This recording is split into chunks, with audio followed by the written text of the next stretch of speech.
大家好, bonjour et bienvenue à tous pour ce cours de communication et de vocabulaire en français de niveau intermédiaire. Je m'appelle Adrien, je suis moi-même français et c'est moi qui vais avoir le plaisir de vous accompagner tout au long de ce cours de communication et de vocabulaire en français de niveau intermédiaire. Pour ce cours, nous nous aiderons de deux manuels. Le premier, c'est celui-ci, c'est le manuel de communication progressive du français de niveau intermédiaire. Le second, c'est celui-ci, c'est le manuel de vocabulaire progressif du français, également de niveau intermédiaire. La structure de ce cours suivra l'ordre des leçons du manuel de communication. Il y aura donc 40 leçons qui suivront donc l'ordre des leçons contenues dans ce manuel de communication. Pour chaque leçon, nous nous aiderons également de chapitres contenus dans le manuel de vocabulaire. Au début de chaque leçon, je vous indiquerai évidemment le nom de la leçon, mais également le nom du chapitre ou des chapitres du manuel de vocabulaire dont nous nous aiderons pour la leçon en cours. Si vous en êtes arrivé jusqu'ici, c'est que votre niveau de français est déjà bien avancé. Par conséquent, nous n'utiliserons pas ou presque pas de chinois tout au long de ce cours de communication et de vocabulaire. L'objectif de ce cours de communication et de vocabulaire en français de niveau intermédiaire est donc de vous introduire de nouveaux mots de vocabulaire, mais également et surtout de vous exercer et de vous entraîner à comprendre le français tel qu'il est parlé en France. La structure de ce cours sera la même pour chaque leçon. Chaque leçon comportera 3 parties et chacune de ces parties comportera un dialogue. Pour chaque partie, donc, de chaque leçon, il y aura une partie de vocabulaire suivie du dialogue et enfin de l'explication, des explications autour du dialogue. Chaque dialogue de ce cours essaiera de vous présenter des situations courantes ou en tout cas cohérentes qui pourraient avoir lieu en France. Il est important donc pour vous de comprendre que ce cours de communication et de vocabulaire en français de niveau intermédiaire ne vous présentera pas l'intégralité des mots de vocabulaire contenus dans le manuel de vocabulaire progressif du français de niveau intermédiaire. Il sera donc de votre responsabilité d'étudier de votre côté pour en apprendre davantage. Le rythme et la difficulté des leçons de ce cours augmentera tout au long du cours. Ne vous étonnez donc pas si, dans les premières leçons, beaucoup de mots de vocabulaire vous sont familiers. Comme je l'ai dit, lorsque nous approcherons de la fin du cours, la difficulté sera beaucoup plus élevée. Gardez en tête que l'objectif de ce cours est de vous préparer à passer un moment à vivre, ou plutôt peut-être à étudier en France.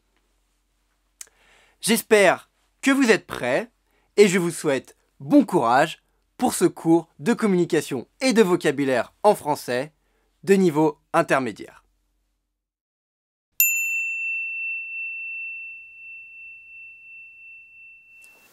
Un bureau de tabac. Dans un bureau de tabac, en France, on peut trouver des cigarettes, si l'on fume,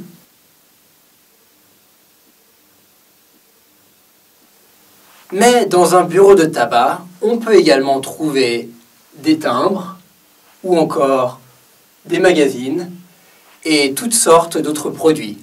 Une boulangerie.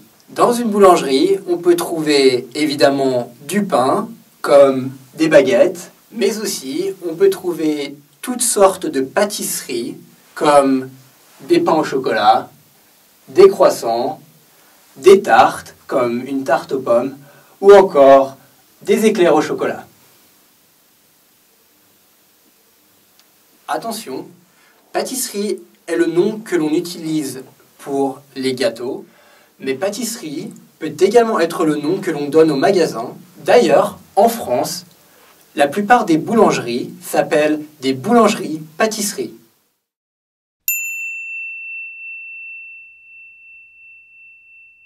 Comme des billets de 5 euros, des billets de 10 euros, des billets de 20 euros, des billets de 50 euros. Et lorsque l'on a donné trop d'argent, le commerçant, comme par exemple ici le boulanger ou la boulangère, doit nous rendre la monnaie. Mais la monnaie est également le nom que l'on utilise pour les pièces que l'on utilise en France, donc les euros. Si par exemple j'ai dans ma main 1 euro, 2 euros, on dit que j'ai des pièces de monnaie. Êtes-vous prêts pour le dialogue numéro 1 ? Alors c'est parti et bon courage.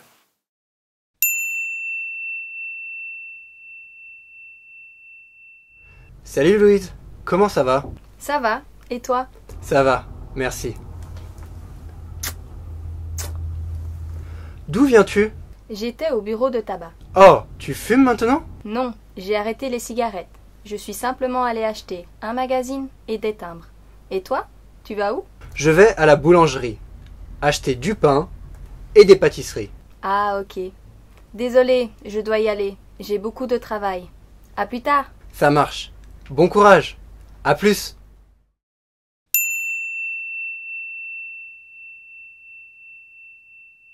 Bonjour, je voudrais une baguette, s'il vous plaît. Avec ceci ? Je vais aussi vous prendre un croissant et un pain au chocolat.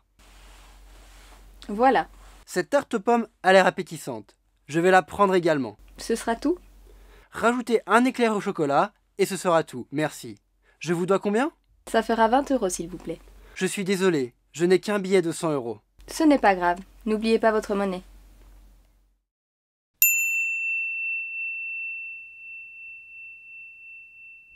Salut Louise, comment ça va ?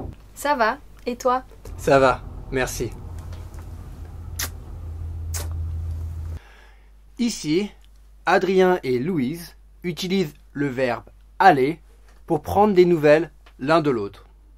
Comment ça va ? Ça va. Tu vas bien ? Je vais bien. On utilise donc le verbe aller, je vais, tu vas, il va, etc. pour prendre des nouvelles des gens, pour prendre des nouvelles l'un de l'autre. Comment vas-tu ? Je vais bien. Tu vas bien ? Oui, je vais bien. On remarque également, dans ce dialogue numéro 1, que Louise et Adrien se tutoient. Ils utilisent donc tu, la deuxième personne du singulier, pour se parler. Car Adrien et Louise sont des amis. On est donc ici dans un contexte amical, dans un contexte familier. On peut donc se tutoyer. Tu vas bien ?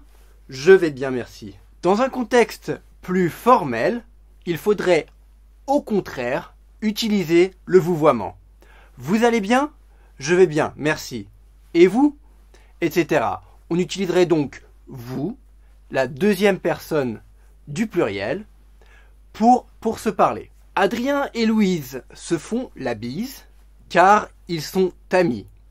Encore une fois, puisque nous sommes dans un contexte amical, dans un contexte familier, on peut se faire la bise.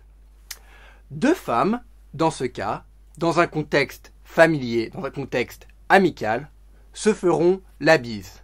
Un homme et une femme se feront également, généralement, la bise.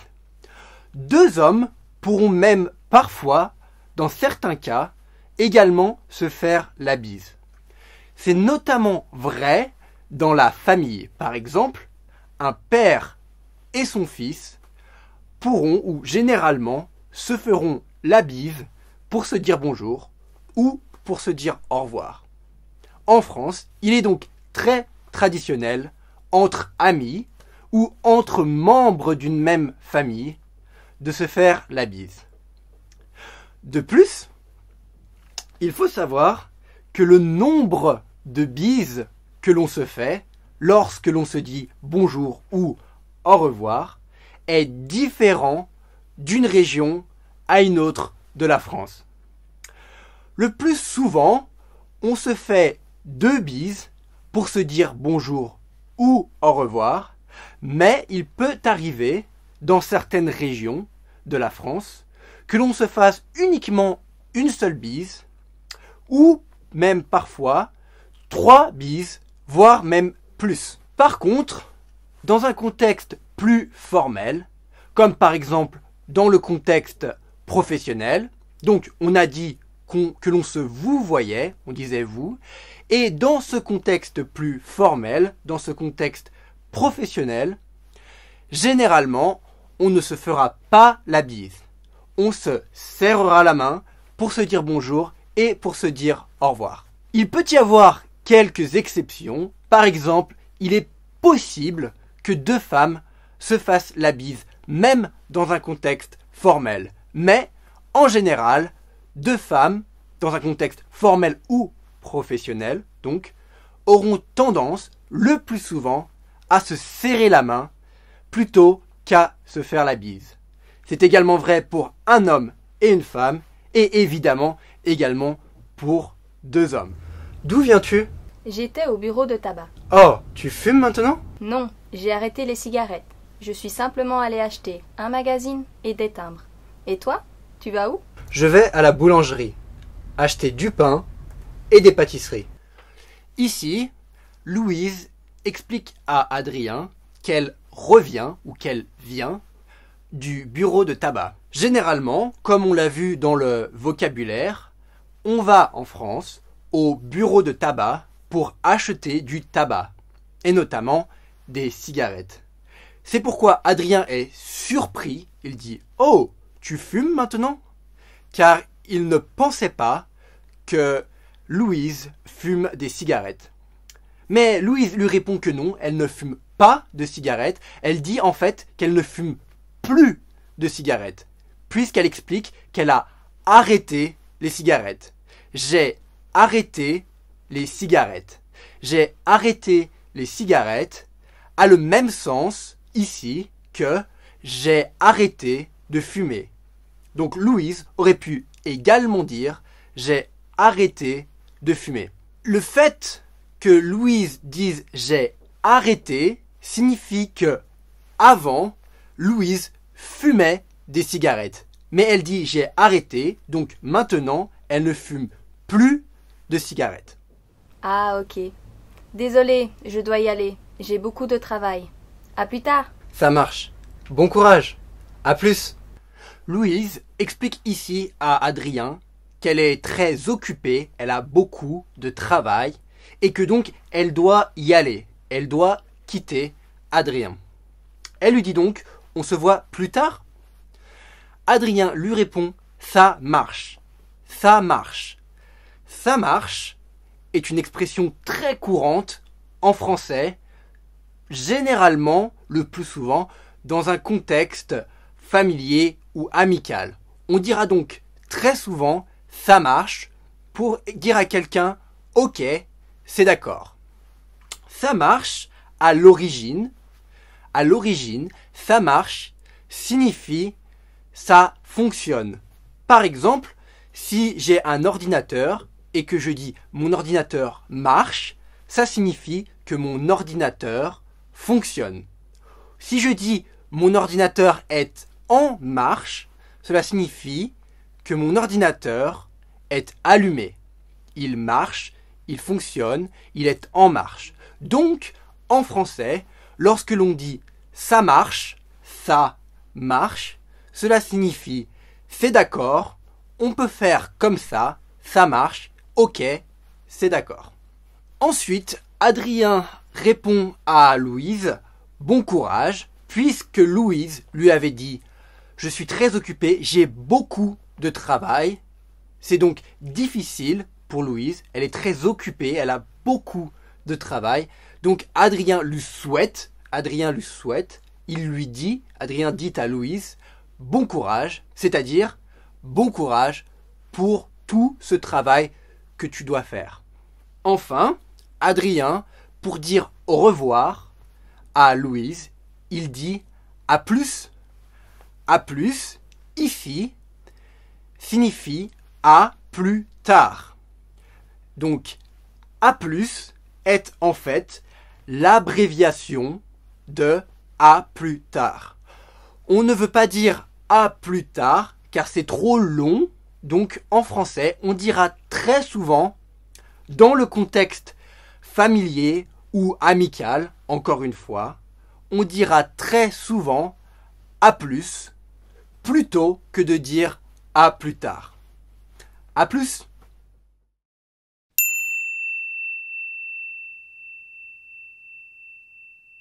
Bonjour, je voudrais une baguette, s'il vous plaît. Avec ceci? Je vais aussi vous prendre un croissant et un pain au chocolat. Voilà.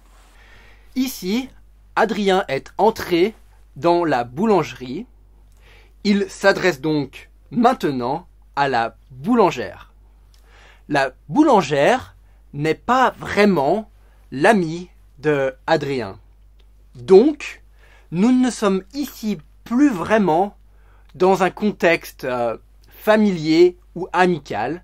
Nous sommes plutôt dans un contexte plus formel, ici dans cette boulangerie. C'est donc pourquoi on dit que Adrien s'adresse poliment à la boulangère. Il va donc utiliser des formes de politesse lorsqu'il va s'adresser à la boulangère. Il va être plus poli. C'est pourquoi Adrien ne tutoie pas la boulangère, il la vouvoie.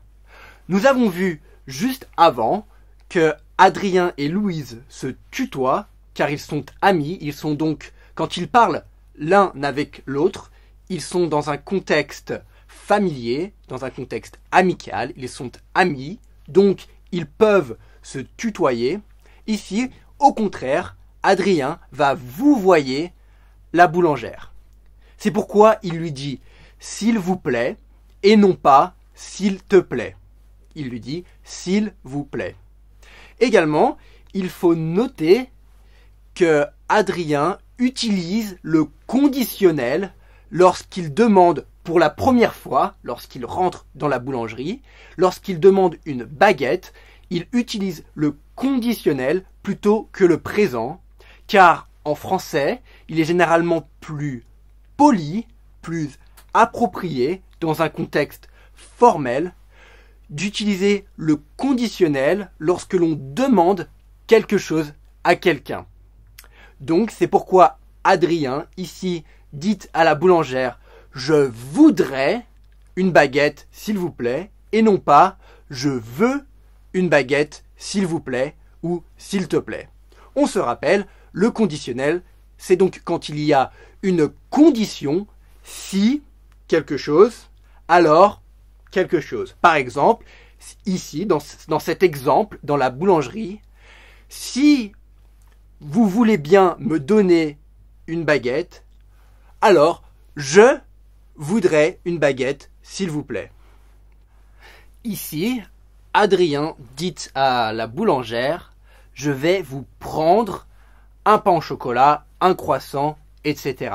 Je vais vous prendre quelque chose. Lorsque l'on est dans un magasin, comme ici dans la boulangerie, et que l'on dit « je vais vous prendre quelque chose, je vais vous prendre un pain au chocolat ou un croissant », cela signifie que je vais acheter ce pain au chocolat ou ce croissant. On va donc le payer. C'est donc « je vais vous prendre quelque chose » signifie donc je vais vous acheter quelque chose. C'est une façon, en français, lorsque l'on est dans un magasin, de dire que l'on veut, que l'on va acheter quelque chose. Cette tarte pomme a l'air appétissante. Je vais la prendre également. Ce sera tout? Rajoutez un éclair au chocolat et ce sera tout. Merci. Je vous dois combien? Ça fera 20 € s'il vous plaît. Je suis désolé, je n'ai qu'un billet de 100 €. Ce n'est pas grave. N'oubliez pas votre monnaie. Adrien dit ensuite à la boulangère que cette tarte aux pommes a l'air appétissante. Appétissante. Appétissante, comme nous l'avons vu, signifie quelque chose que l'on a envie de manger, quelque chose qui nous donne de l'appétit, quelque chose qui nous donne faim, qui nous donne envie de manger. Donc, la tarte aux pommes a l'air très bonne, c'est pourquoi Adrien dit elle a l'air très appétissante. Et c'est pourquoi Adrien veut donc l'acheter, veut donc la prendre. Après cela, la boulangère répond à Adrien « Ce sera tout ?» Ce sera tout signifie ici « Vous ne voulez rien d'autre, vous avez tout ce que vous voulez. » Tout ce que vous voulez. Donc, lorsque quelqu'un nous demande « Est-ce que ce sera tout ?»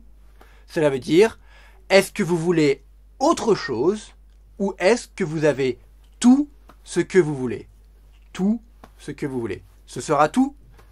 Enfin, lorsque Adrien veut payer ce qu'il veut acheter, il dit à la boulangère « Je vous dois combien ?» Je vous dois combien est une façon, en français, de demander combien ça coûte, combien d'argent je dois vous donner, combien mes achats vont me coûter. Donc ici, Adrien dit à la boulangère, je vous dois combien? Devoir, je dois payer ce que j'ai choisi, les produits que je veux acheter, donc ici le pain au chocolat, le croissant, la baguette et la tarte aux pommes. Adrien dit donc, je vous dois combien? Ici, après que Adrien ait demandé à la boulangère, je vous dois combien, c'est-à-dire ça coûte combien, c'est-à-dire ce que Adrien veut et va acheter, la boulangère lui répond, ça fera 20 euros. Ça fera 20 euros, c'est-à-dire ça vous coûtera 20 euros. Ça fera est également une façon en français de dire ça coûte. Lorsque quelqu'un veut nous acheter quelque chose, on peut lui dire ça vous fera 20 euros, 100 euros, etc. Ou alors ça fera, ça vous fera. On utilise donc ici le futur, on dit ça fera. On pourrait également dire ça fait, utiliser le présent, ça fait 20 euros. Mais il est plus approprié ici, dans ce contexte, à la boulangerie, d'utiliser le futur et de dire donc ça fera 20 euros ou ça vous fera 20 euros. Vous devrez donc payer 20 euros pour acheter les produits que vous voulez prendre à la boulangerie. Enfin, après que Adrien ait payé la boulangère, qu'il lui ait donné un billet de 100 euros pour payer ses achats, le pain au chocolat, la baguette, le croissant et la tarte aux pommes, et l'éclair au chocolat, la boulangère répond à Adrien, n'oubliez pas votre monnaie, c'est-à-dire n'oubliez pas de récupérer votre monnaie. La monnaie d'Adrien ici, puisque Adrien a donné 100 euros à la boulangère et que ses achats coûtent 20 euros, la monnaie d'Adrien, dans ce cas, sera de 80 euros. 100 euros moins 20 euros égale 80 euros. Donc, la monnaie d'Adrien, ici, sera de 80 euros.